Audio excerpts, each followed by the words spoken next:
The cerebellum is a very interesting device, coming to it from a perspective of an engineer, coming to it from a perspective of a neurophysiologist.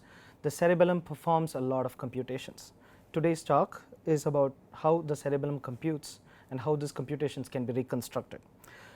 Throughout this talk there will be a reference to how these processes work and how these equations are modeled, how these equations represent regular function that is seen in biological systems, and how single neurons interact to form complex operations. So the overall picture is cerebellum has several perspectives that one needs to pay attention to. To begin the talk on cerebellum, one needs to know that the approaches can be very different. In today's approach, it's the computational neuroscience of the field. So computational neuroscience talks about the development of simulations, the analysis of multi-scale models, the theories of neural function, and you can connect different phenomena like from the level of molecules all the way to cells and circuits. And these are a group of interactions that we talk about as electrical messengers, electrical or chemical signals that one can talk of. But coming to the perspectives of the cerebellum, we have three specific questions that people do ask in computational neuroscience. Cerebellum as a device or as a explored topic is more than 2000 plus years old. So one of the questions that we would love to ask is, do devices like these or do components of these devices react to specific stimuli differently? We also talk about what is called behavior of single neurons, or when we simulate, can we see the single neurons, the function of the single neurons as an experimentalist would study it uniquely. And what is more interesting is the interpreter version, the network approach, looking at, for example, how brain circuits operate. The easiest way to start this question or start asking how to model the cerebellum is to take examples from machine learning.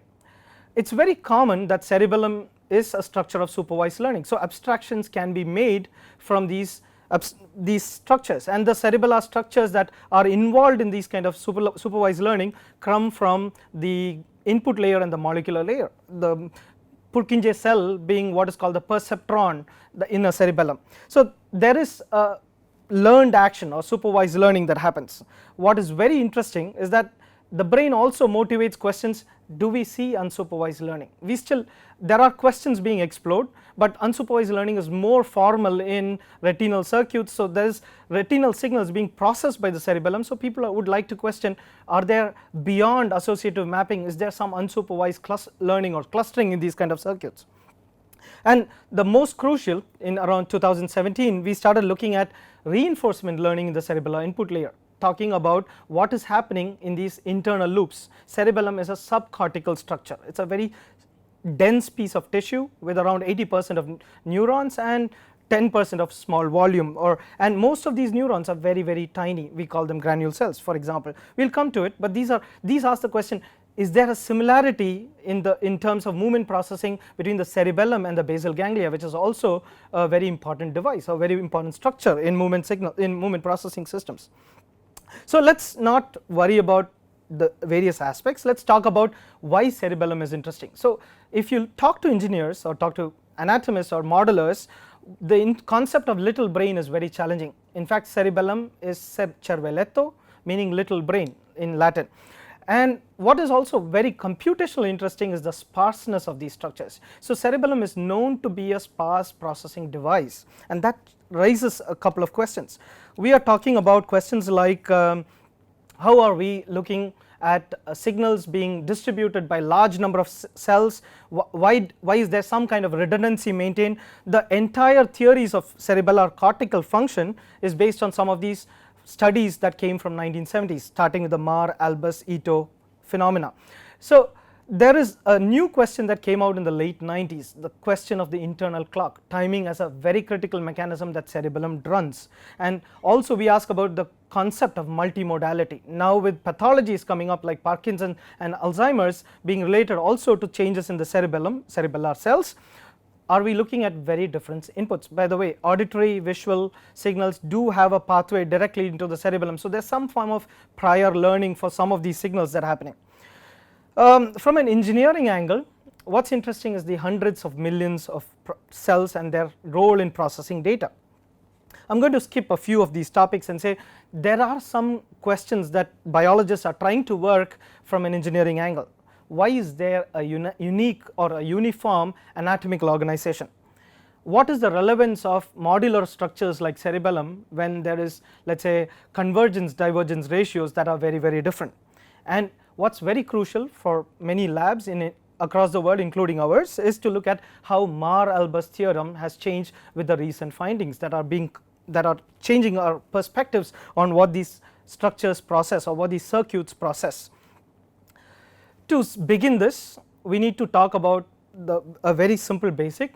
Whenever we study neurons, whether it's cerebellum or hippocampus or let's say any part of the cortex, we talk about neurons either coming from a traditional nonlinear linear NLN cascade or very detailed biophysically constrained compartmental models. These are the common approaches, and this has driven a lot of neurons, typically the Purkinje cell, the pyramidal neurons, to be explored in variety of formats and variety of abstractions, and we would definitely say this should not be ignored by biologists or experimenters or modelers together as an ensemble.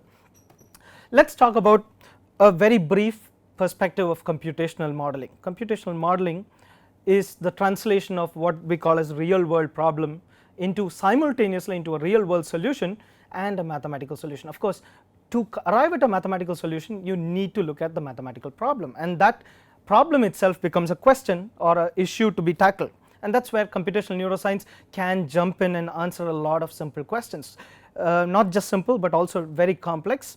And one of the ways to answer it is in computational neuroscience. Of course, you take the basic construct, the action potential, the spikes or the EPSPs or the currents that you see from neurons, and you want to abstract it as a membranal structure. And this is a very common study that every neuroscience student would go through and say, I can also not only model the activity of a neuron, but I can also abstract the activity of a neuron and say this is an event that is committed, and that comes into a very different systems perspective. So computational neuroscience is not just about modeling neurons, but modeling the activity of neurons in the way you want to study. And this asks a variety of questions. What exactly are we modeling? And we ask these questions by saying what is the nature of action potentials in different neurons of the cerebellum. Cerebellum has very large neurons that are very well studied for what we call as pattern recognition or pattern classification. We have very small neurons that act as amplifiers or modulators, typically called the brush cells, and we have a large number of input processing neurons, and these are all different functions. Even though there is similarity in at some biological complexity level, these neurons perform different tasks.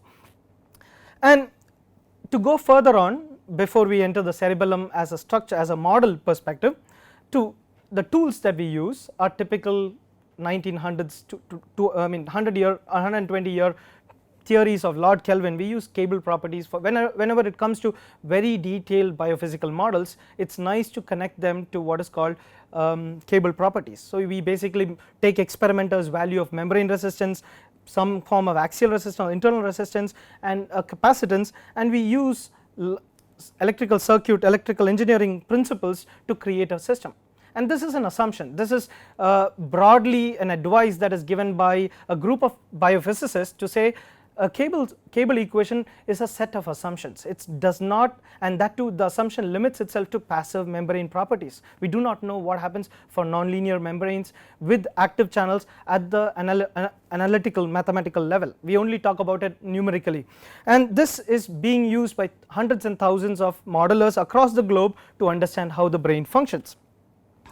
A significant part of the study, the cable theory, was a success because of what Wilfrid Rahl pronounces it as the theory of dendritic function. He used what is called the 3/2 power law to allow modelers to connect more than one cable to a structure. So if you are a student and if you would like to use a platform, let's say such as Neuron, when you say create soma, which is a simple command, you basically create a compartment. If you connect two compartments, let's say you create soma and a dend, and you say connect soma of 0 to dend of 1, you're connecting two compartments with this power law, which is 3/2 power law, and this is a significant study. There are lots of papers that came out with Idan Segev, John Rinsel and Wilfrid Rall talking about all these phenomenal structures, and you can connect this with a very simple logic. It says that if you take a parent branch D0, the 3/2 or cube, the square, the square of it, 3/2 power law says that D0 of 3/2 is the sum of D1 of 3/2 and D2 of 3/2. So basically you share the conductances and you show a slow decay. With this, people were many modelers were able to connect, let's say, several compartments and make the neurons unique, and this is where computational neuroscience takes a new step, and this started very detailed modeling of what is called the pyramidal neuron and the Purkinje neuron late 80s, early 90s, and students started evolving these models with more details as they saw from experimental data. To give you a word, let me say that each dendritic tree is mathematically equivalent to a single membrane cylinder or a cylindrical structure that can be connected. So for a mathematician it was much easier to say, okay, I understand what you are trying to do, you are abstracting it as a structure. For a biologist it would say, oh, I understand where the ion channels are, and for an applied computational neuroscientist, here is a platform of technologies allowing how to construct detailed biophysical models, and these are done so easily that these platforms, the modern computational tools, allow you to write single line codes to do all these without even coding. So there was a secondary evolution that started. The secondary evolution is people started working on semi-detailed models, or models that would explain certain capabilities of a function, typically what we would call the origins of what Hodgkin and Huxley were given a Nobel Prize for, the 1952 version of how to connect the sodium channels and the potassium channels into a single equation. However, towards 80s and 90s, with Gerstners and other professors trying to find out what happens when several of such elements interact, people started looking at leaky integrated fire models. Izhikevich worked on a simple model which was such a popular example used by a large number to produce these large massive models of neural structures, and in the more biophysically similar patterns were reconstructed using what is called the adaptive exponential integrated fire models. We would not go into the math, but these are all works that are well distributed across literature, and several labs use it, and it is pretty much easy to even borrow these models by writing a single line of code. And since there are two equations, they are computationally cost effective. So when you create a structure of neurons to interact, we are talking about creating a possibility to understand emergence and behavior from all these arising levels.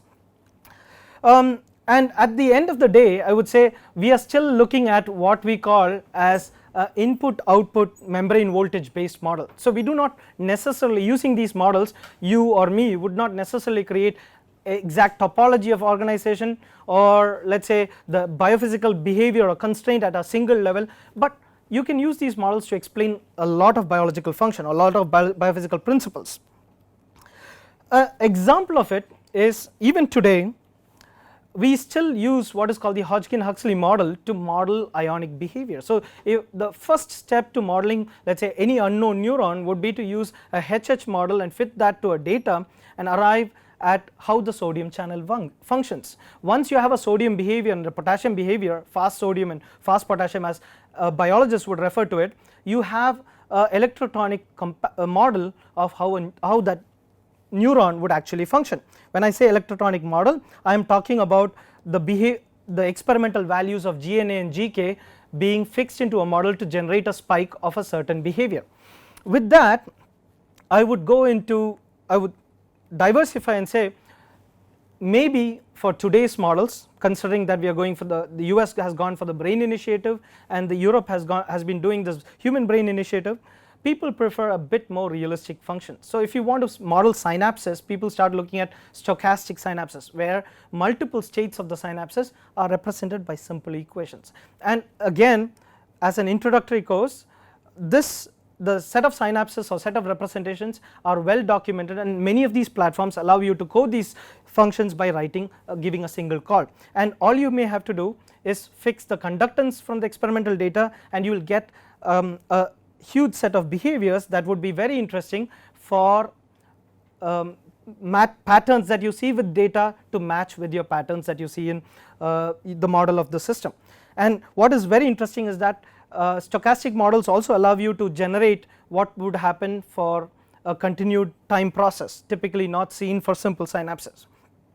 And when it comes to cerebellum, when we start looking at very detailed models, cerebellum being a dense device, dense set of tissues with a large number of neurons, one of the questions that people would ask us, how is cerebellum different? And we been asking the same question ourselves. An experimentalist would tell you that each neuron performs a variety of unique functions, and in order to encode all of that, what is very common is that you map the transitions or the changes that you see in these states by using what is called a Markovian model. So a Markov representation basically involves states like C3 and C13, which represents a closed behavior, to connecting to different substates and then finally to an open state, and then you would use an Ohm's law to relate the fraction of channels at the open state and say this is my behavior.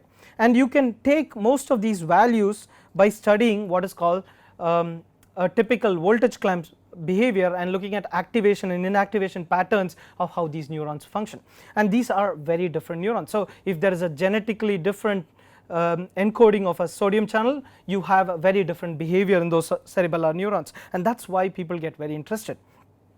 So coming to the cerebellum as a picture, what we think of as cerebellum models is because of its modular architecture, and that is something that is very interesting.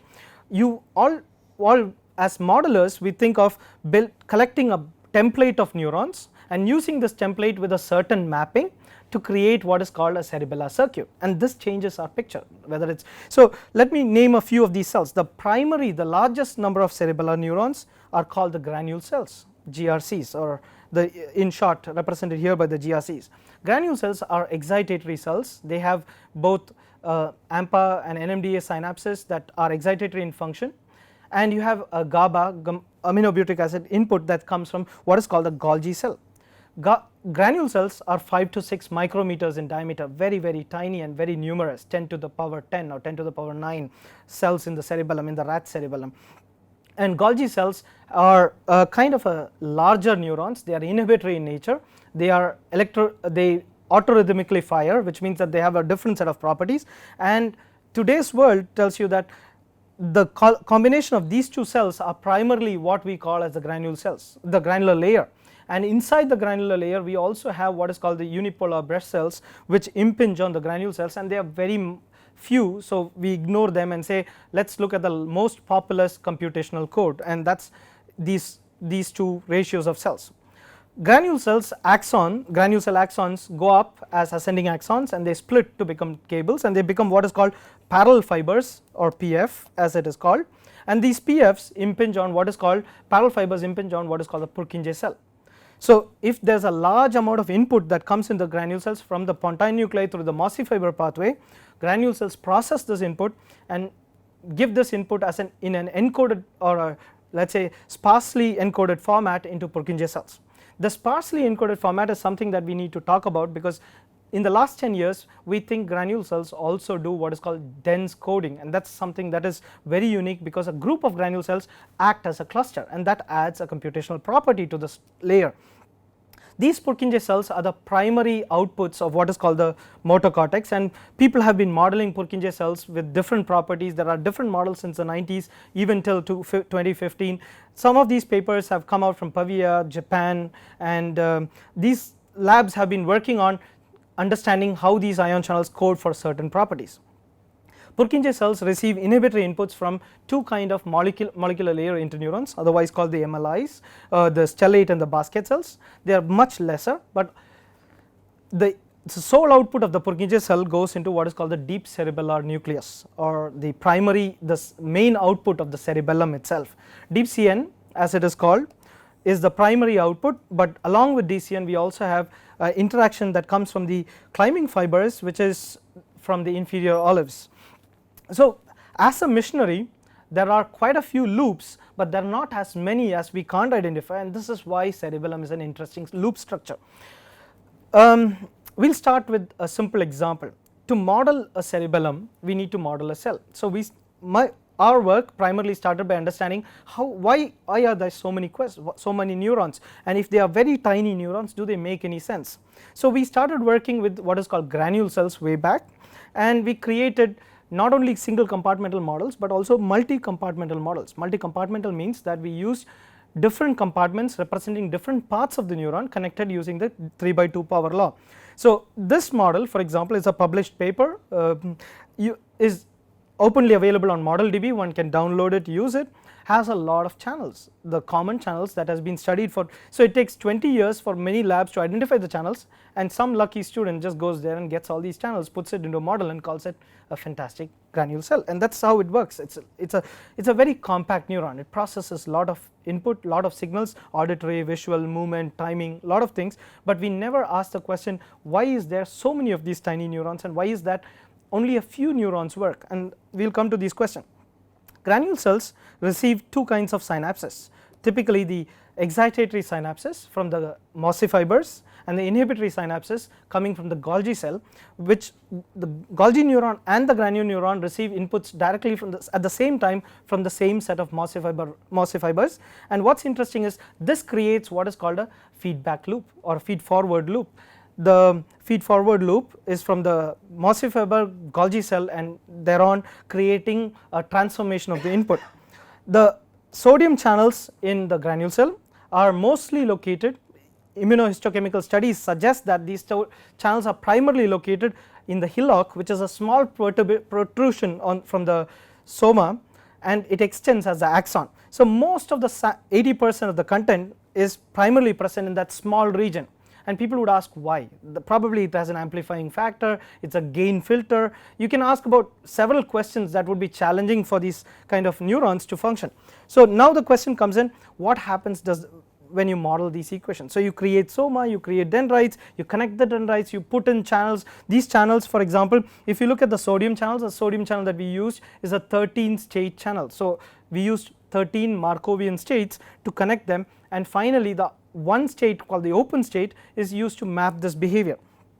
Once you have it, what happens is when you put them all into order and then you take these values from experimental data, you automatically get what is called the detailed multi-compartmental version. Of course you need to validate this model. So validation means that you take these models, execute them and see whether they produce the same patterns that one sees from experimental data. So you go to an experimenter's lab, you get the pattern, or usually you find a paper which says these are the patterns of these neurons, and these models should validate those kind of patterns, and these are available online. There is the ModelDB is a very useful database for most of us to download some of these validated models and test these models.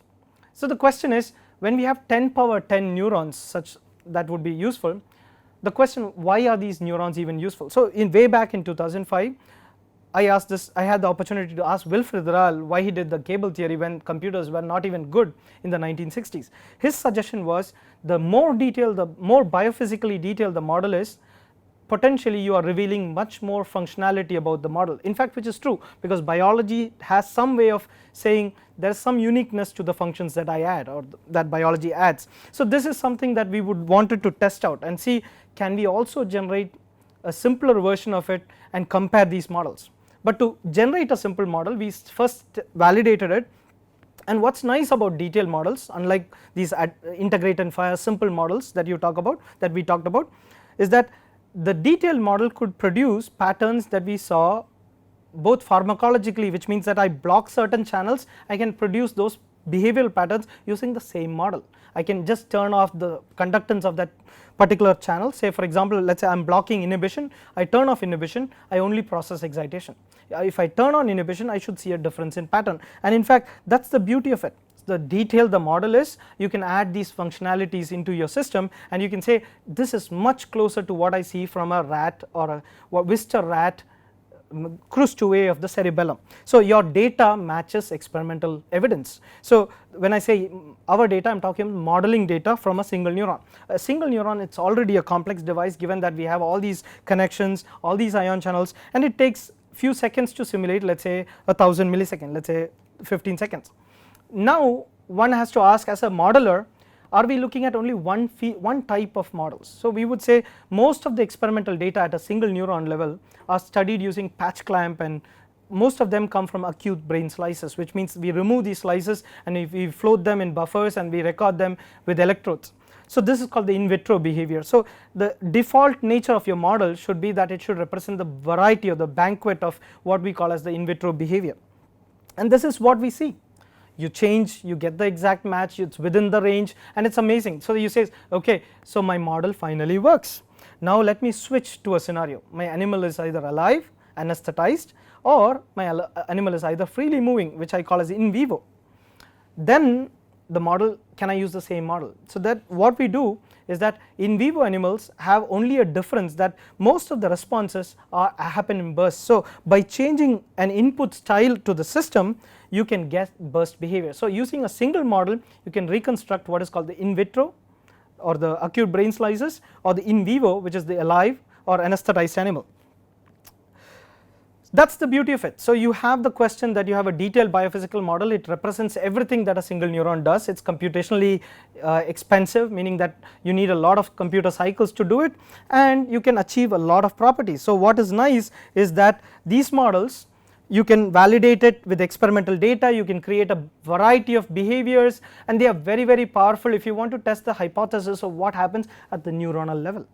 Now the question changes, circuits are different, and Santiago Ramon Cayal would tell you that neuron doctrine also works, but there is also an importance that emergence is an important constraint. So going back to 120 years, we can say it's also important that when people model, to understand cerebellum or cerebellar circuits using a large ensemble of neurons. In order to do that, what is suggested for today's computation is that if you don't want to waste a lot of time in processing lots of data, one would use only the basic essence of those behaviors, typically what we would call as embedded spiking behavior.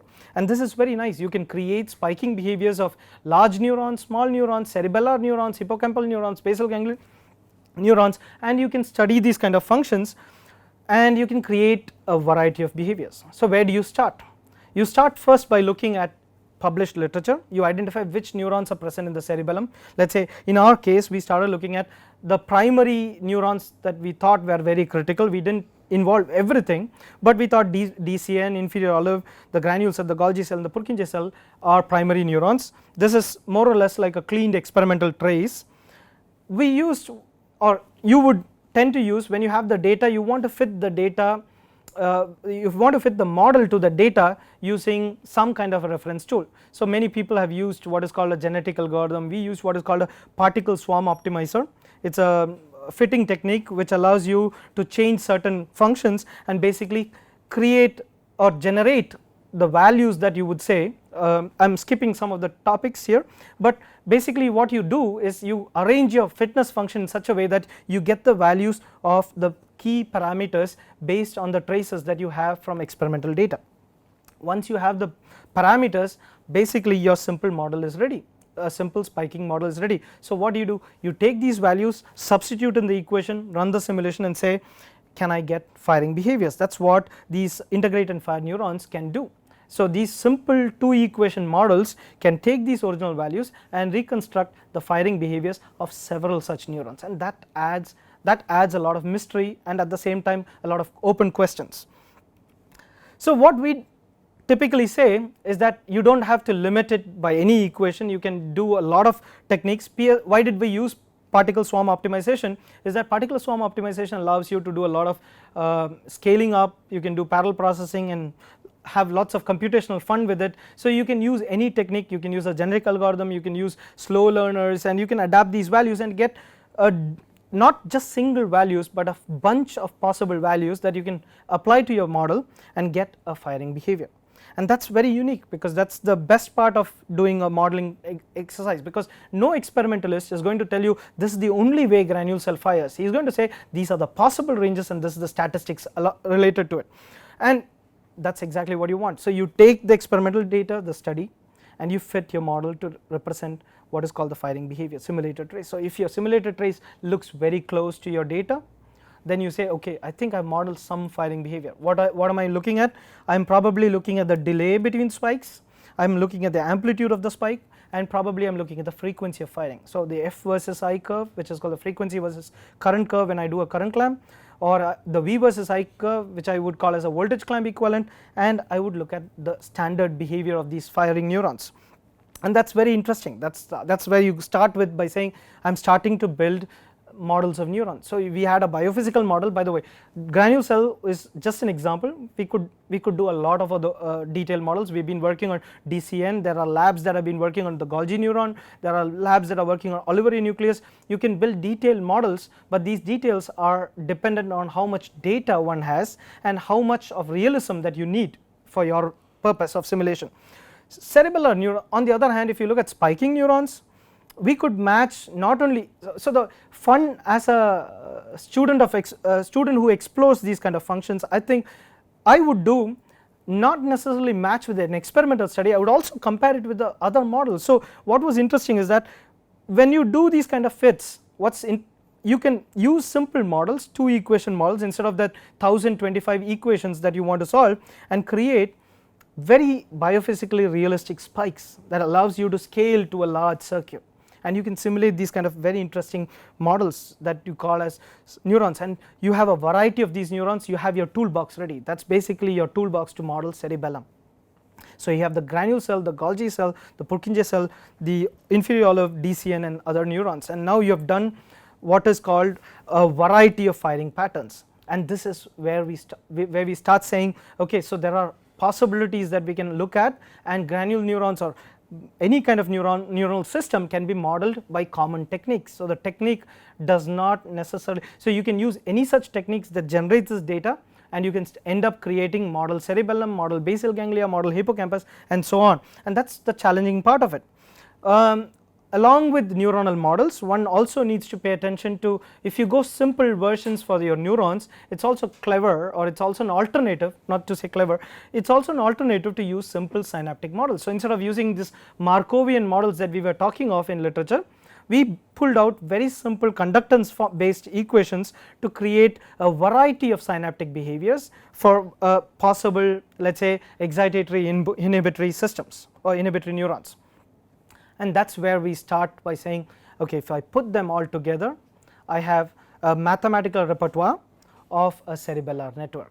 And that's the beauty of it. You create a mathematical model of a circuit if you know the convergence divergence ratio, that is how many neurons connect to one neuron, or how many neurons do one neuron give an output to. Otherwise one would be called a convergence number, the other one would be a divergence number, and anatomists would give you these numbers from electron micrograph and different other techniques that can be easily done. For example, dye based imaging techniques can give you these numbers, and you can create a possible representation of what we call as cerebellum. We have 2 problems. When you build a model, one has to remember, you have to ask the question, is my model constrained? And of course you can test the system by saying I can generate a set of patterns, each pattern is constrained, is validated, so probably my model is close to some form of constraining. So this is what we say is the advantage of being in silico alongside. So an experimentalist would definitely engage many people to look at how cerebellum performs timing and timing related functions using these kind of circuits. So what we could do is that once you have these large number of neurons, you start putting them with 3D topology. You would assign, even though they are simple non-firing or firing neurons, you would assign them a space in the 3D world, and you start reconstructing patterns of excitation or inhibition. And these patterns are quite easy when you compare with the experimental data of firing behavior. You can compare these patterns and say, now I might have a constrained network structure, and you can fire them in clusters, you can fire them in behaviors, and you can validate these processes. To highlight why do we need to do this, so granule cell, as I told you, is a large number of granule cells, and granule cells work in a convergence ratio where one mossy fiber, let's say a rosette, connects to, let's say, 52 granule cells. That's the standard ratio that we think is appropriate for a modeler today. And a Golgi cell, on the other hand, which is the inhibitory neuron, connects to 3,000 such granule cells. So if I want to model a cell and I want to study a behavior, what would I be interested in? So cerebellum performs, let's say, a hand coordination task, a prior learned task. So I want to look at whether my movement trajectory is encoded by the granule cells as a set of timings or as a set of rates or as a set of combination of both or latencies, for example. So we can put these networks to form. We can see similar, for example, in experimentalists who would study these kind of things in rats or in cats or even in humans. In rats, one would typically elicit a response in the whisker pad area. Whisker pad is the region near the nose of a human, for example, but the equivalent of a whisker pad region, and generate certain local field potentials. So if I put an artificial electrode in my model, can I create those patterns that these signals generate as what we call as local field potentials? They are very important questions, because if you want to build a model and you want to say that model represents not just single behavior, single cell behavior, but an emergent response, you want to see whether you can validate both at both levels, both at the single cell level and at the emergent response level. In cats, the same experiment would be done. Henrik Yontel, for example, does it by tapping the paw of a cat. In humans, it's a task, a movement task, a grasp task, or a grasp movement task, things like that. And you can see by moving these neurons that you have arranged in a 3D space, you can create geometries using simple models, and with these geometries you can validate. Even though these cannot be studied by an experimentalist because of the large number of neurons involved, a modeler can take these geometries and study it and see whether my output matches the standard response. My neurons are validated. If I put these neurons in a random format, or is my emergent response also validated, and I can study that by changing different patterns, and that is the beauty of it. And you end up with a picture that says most of these neurons need not necessarily be the same neurons, but if you match the behavioral connectivity, probably most of your circuits would approximate some of these functions that you see. That is why probably large number of neurons. So when we studied with rats, for example, we found out that for a particular mossy fiber input, only say 12% of the granule neurons would fire, the rest had non-firing or probably even silent function.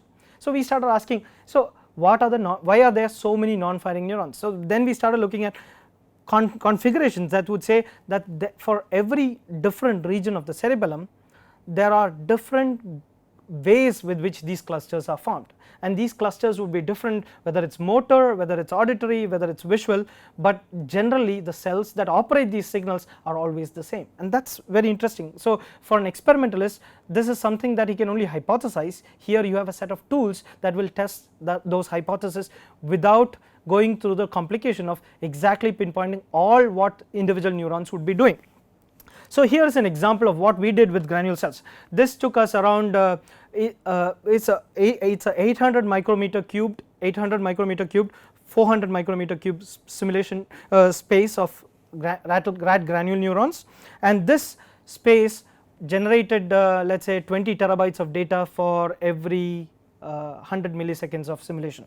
So basically what we did was, can we study these kind of behaviors by seeing if there is a specific response that you would generate. These are detailed biophysical models, which means that you would engage clusters of computers to solve these problems, and each neurons would be doing different function, different inputs, different combination of inputs based on experimental data. And what you would do is you take out slices and you would see whether I can generate what is called local field potential simultaneously.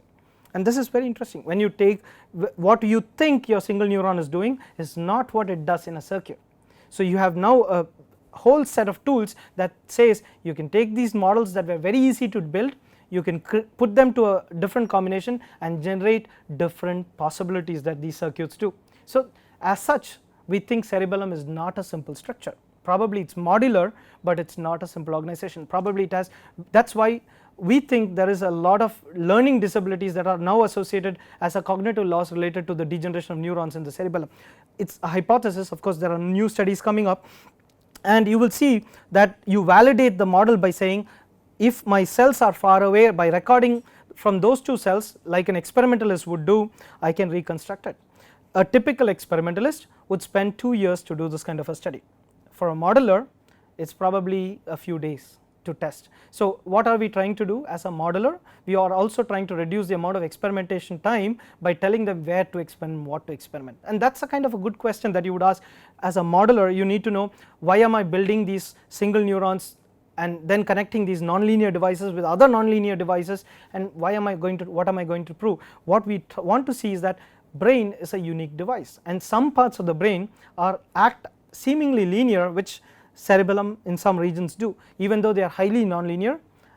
Even if certain neurons are damaged, the structure manages some functions in a seemingly linear fashion, and that is where we are very interested at. So we started taking anesthetized rats and brain slices and started looking at experimenters recording. This is by a couple of colleagues of mine, Jonathan and Egidio, who are both collaborators. They both been looking at how rat slices and rat in vivo structures had been producing these waves. So as a single neuron in a particular region of recording would generate, let us say, 2 spikes for a, I am talking about a brain slice, which means that you do not have burst of neurons, burst of activity, and we would start measuring these in the local field potential or the population activity. We would start measuring these very highly filtered noisy waves called negative waves, N2A, N2B, and we started seeing people as experimentalists, these studies would say during plasticity what happens, during certain firing behaviors what happens, but you cannot hypothesize are they only related to transmembrane currents, and these kind of tests can be done by us who have developed these neurons. By the way, before we say that, we have to say in vitro and in vivo are very different behaviors. So in vivo, to generate the same behavior, one would give what is called a theta burst or a air puff stimulus to a particular whisker pad region like here, and would see how these waves would generate. Here you would see that a burst of spikes would create what is called a trigeminal wave, and another burst of spikes would generate a cortical wave, which experimenters attribute to cortical inputs coming into the cerebellum, and this is how timing is understood in certain circuits. In this particular part we would ignore the D wave because it is too complex, we would study these 2 waves. So now that we have models of neurons, we started asking, can we study these kind of complex waves? And what was interesting is we started working on the same neurons that you saw, we put them in a particular network like 2D structure, and we started measuring with some kind of diffusional jitter what would happen if I extract the output coming from an extracellular area, which is basically an RC kind of a parallel RC kind of a structure that you would mathematically model. You would study this extracellular field and you would say, and you would club them together to create what is called an average response. And what is interesting is that we could reproduce not only one set of pictures, we could reproduce a variety of patterns. So that is the power of asking the right questions with the right people. So you go to an experimentalist and you tell them how much distance does these excitation pattern exist. So you need to configure some of those behaviors, connect them in a particular topology, and then you can generate these kind of different variety or a family of curves. And this is exactly where we looked at how certain neurons in the cerebellum would be work together, especially during plasticity or learning. We took that out and we said, okay, we should not limit it to just one set of neurons. We created a tool which is publicly available called LFP Sim, Local Field Potential Simulator.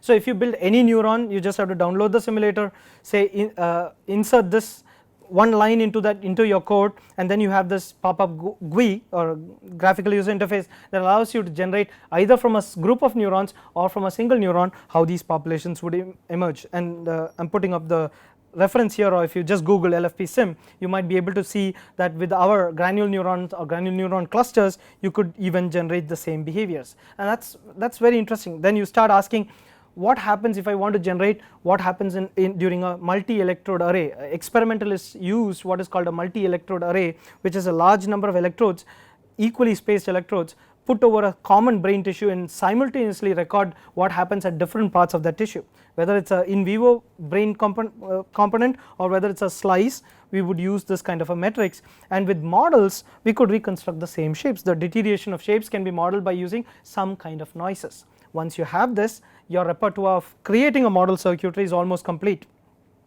Then you can ask the questions. Questions is, what does connectivity do to it? What happens when cortical inputs come to the system? So you might actually prefer that in certain cases you may have to use a biophysically detailed model. Like in the local field potentials, it's much more realistic if you have the biophysically realistic model, because it has a 3D geometry, and then you can give inputs such as what happens when a visual stimuli comes in through the mossy fiber, or an auditory stimuli, and can the same neural structure process these kind of signals. And you will see that certain neurons can do what is called a multimodal behavior. If you look at the Purkinje cell, just to granule cells, as I told you, is a small structure. Purkinje cell is a large structure. Arbor of structures would happen, which means the dendritic tree is like is very dense, and this would create a pattern of possibilities that you can test. So you can ask the question, is cerebellum doing, let's say, modeling, capturing the timing of a process? Is it doing the learning of certain behaviors? And you can ask questions like, how can I understand the cerebellum? For that, I would say, I would call it the reverse engineering process, the abstraction at the level of a robotic system. So I can say these are models, so they are close to biological realism, but they do not represent the biology. So what you want to do is ask questions like, if I build a cerebellar robot, what tasks will it do? That is called the reverse engineering the brain, the second objective of computational neuroscience. First being understanding brain and its function from its cell and cellular components. The second one is to ask the question, if I have a theory of brain function, what other functions can it actually do? So we ask the same question. We have these neurons, as I told you, the granule cells, the Golgi neurons, the Purkinje cells, and we said, okay, what can we abstract from these different neurons, that primary neurons that we think about a cerebellar structure? Does the circuitry tell us a picture? So what you do is that you model Purkinje cells, or you borrow the model of very good labs. There are very nice model DB models that you can borrow. You can put them together, or you can model your own spiking versions. You can take your granule cells, you can connect them, you can give the convergence divergence of inhibitory connections from Golgi cells. You can also give the feedback connection if you want, it will create an extra loop. You can give the parallel fiber connection to your Purkinje model. You can connect the Purkinje output to the DCN, and you can bias your PC behavior with inferior olive circuitry, which allows you to generate also the complex spiking as some Purkinje cells would do during certain activities. How these cerebellar structures can be abstracted from a different picture. If these neurons only perform spike transformation, can I say that it takes an input set of features? Mossy fiber is an encoder. These are hypothesis tools, so I am making an hypothesis that mossy fiber, the input to the cerebellum, is an encoder. The granular layer is a system processing device, information processing device, and the Purkinje layer is a pattern capturer, or the pooling layer. And I can attach a robotic decoding framework like a multi-layer perceptron and say, can I get the output that would say control a robotic arm? Of course, remember, in most of these today's theories, you would say cerebellum is like a blind device, which means it does not receive sensorial inputs to perform corrections, but there are corrections that can be learned from a prior action, which adds to certain refinedness as the process is trained. So for a robotic device like a robotic arm or a neuroprosthesis, if in the context of India, let us say we want to have a sensor free robotic arm, rather than doing a very complex inverse kinematics, you would rather create a cerebellar abstraction. So that is what we did. So you have set of models, we wanted to see how much of the models make sense. The easiest way to test a neural theory or a robotic function or a example unit is to create very simple versions of it.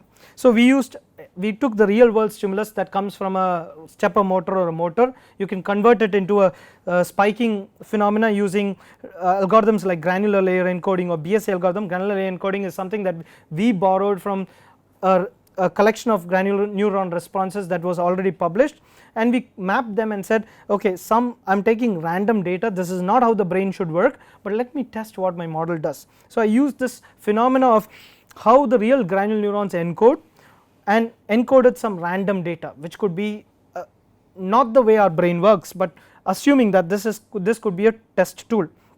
We could see that we use patterns that are well known, which means spiking patterns. We abstracted it to a very simple phenomena, and we could create patterns that we saw in the cerebellum. So we used a non-cerebellum representation to create a cerebellum like representation, which means a roboticist can basically ask the question, is my robot a mini cerebellum, rather than asking the question, is my system an actual representation of biological circuitry. So once you do that, you match the spike patterns and encoding to the validated models, and you can see what happens when a large number of such neurons work. So you can say I have 5 degrees of freedom or 6 degrees of freedom in my robotic arm. If I use a large number of massive fiber inputs with artificial systems and I scale my cerebellum, across the scale what do these neurons do? And we could see, like an experimentalist sees, we could see that we would have sparseness and we would have certain compactness or dense function, and these are what one would be very interested at. We would also see that some neurons, like if you connect it with the same data that comes from biological realism, that some neurons will remain in either what is called a silent state, like the way we would expect neurons to behave, like the way cerebellum does it on a day-to-day basis, probably not at the exact translation, but we would say this is how the cerebellum would behave. And now we might actually have then if you connect all these inputs to the Purkinje cell and to the DCN, you basically see that you will see phenomena that are seen by biologists also happening in your model, and that is exactly what we want, or what we want to question, how these translations of these models can be done. So in a bigger picture, what we wanted to say, of course, if you want real robots to test, and if you need to implement certain rules. So since our robots are very dirty and very simple, dirty in the sense of having a few motors and not so much money to have sensorial inputs, we use simple learning techniques, and we said fast precision learning. Fast precision learning is basically a learning algorithm that allows you to modify the timing of your spiking neurons, thereby creating patterns that would be similar to a prior firing pattern. So basically you learn the system, and these kind of algorithms can be implemented to make a system move, and this is very easier way of saying my representation goes. And I would not spend time here, but just to say, if you want your motor to be moved, of course you need to remap those spikes into some kind of real world number, like say data. We used an MLP, and this is just a representation of that. A multi-layer perceptron based decoders are available on literature, you can download them. There are MATLAB codes and things which will allow you to reconstruct some of these phenomena, and you can map your spiking data to a non-spiking number, and you can test whether your robotic arm or a toy robotic arm follows a trajectory.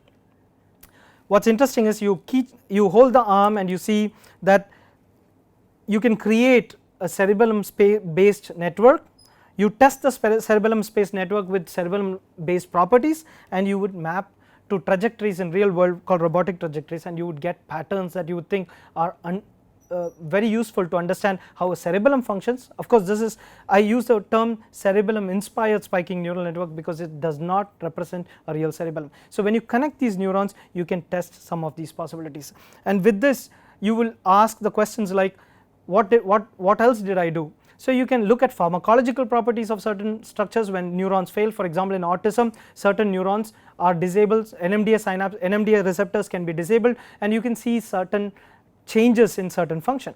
Of course in motor function you will have to do what is called a cellular degeneration, cellular loss, and you can see trajectories going very much approximate, and you can see prediction correction changes and things like that. So you can question back by going back to your model. You can, with your observation of your robot, you can go back and say, is this exactly what is happening also in a biological cerebellum, in a rat cerebellum or in a cat cerebellum, and you can pose these questions and go back, substitute them with detailed models and see whether they make sense. A cerebellum is a complex device, and you need to look at it from a single neuron perspective, you need to look at it from a multi-neuron perspective, you need to look at it at a circuit level, you need to look at it at different translations, you need to also look at it from an application perspective. So whether you are a pharmacologist or an engineer or a roboticist or a design specialist, you can look at cerebellum and say these could be the function, and this is the modular nature of cerebellum, allowing you to design it as an adaptive filter or any possibilities. With this, I think this module on how to model a cerebellum as an introduction is over.